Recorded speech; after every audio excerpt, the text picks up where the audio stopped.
So good day, I'm gonna discuss about 8-bit shift.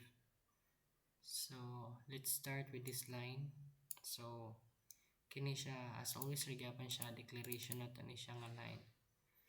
Ani nga part module shift register 8-bit. So and then kaning input CLK and reset is kay ang clock signal which is kaning CLK niya. Kaning end reset kay active low reset. Kung zero siya, i-reset na to ang register. And then kaning input load ug shift TR load control signal para i-load ang parallel input. And kaning shift R kay para mag-shift ni siya into the right. So with this line, input data in handud sa output is data in is para na sa serial input, and then kaning parallel in is kay 8-bit input kay kung mag-load ta, and then kaning data out is mao niya serial output gikan sa most significant bit, which or what we call MSB. So let's proceed aning reg shift reg. So kani siya is ga-declare nato ni siya if ang 8-bit register, so mao ni ang internal storage to shift register. So always post edge kani siya is kada post edge sa clock tanaw na to ang control signal para sa next operation. So if and resets begin, kung active ang resets, i-clear niya ang register which is kani. I-clear niya siya, and then ang if else kani is kung naka-on ang load na to, i-load ang diretso ang value, and then i-parallel nga to sa shift.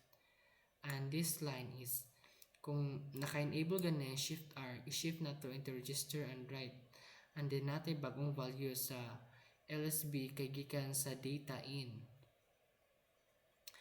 Kani ganin kung walay control signal, walay matabo, magpabilin nga value, so ani siya nga part. So and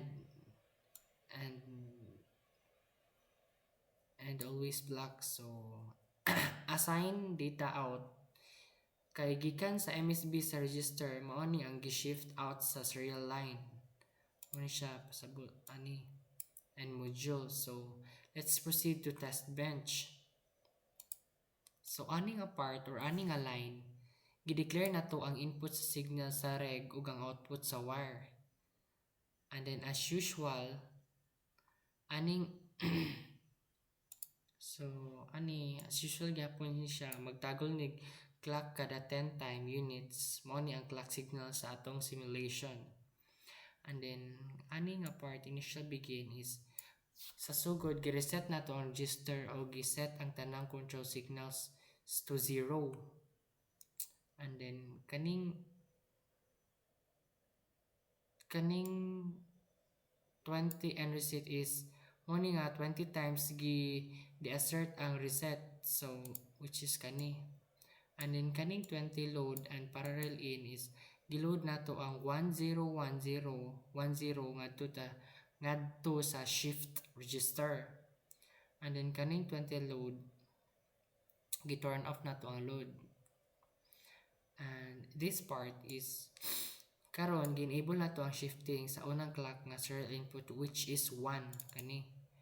And gi-change na to ang data in sa value data in value sa mga next clock para makita na to kung saan pag shift.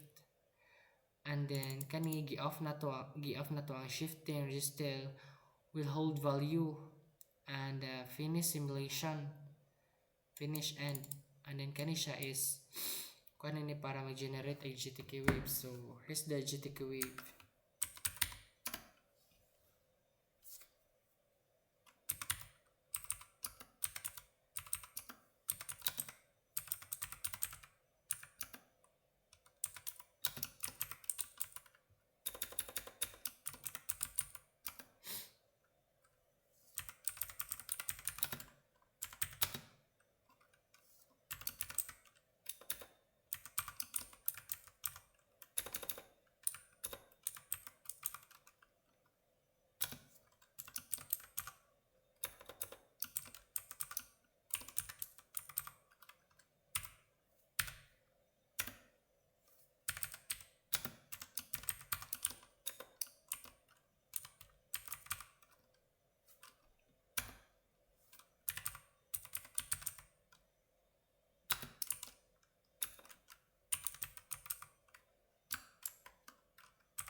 here's the GTK wave of 8-bit shift.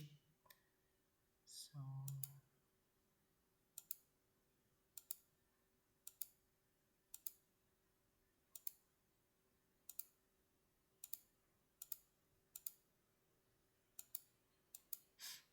and that's it.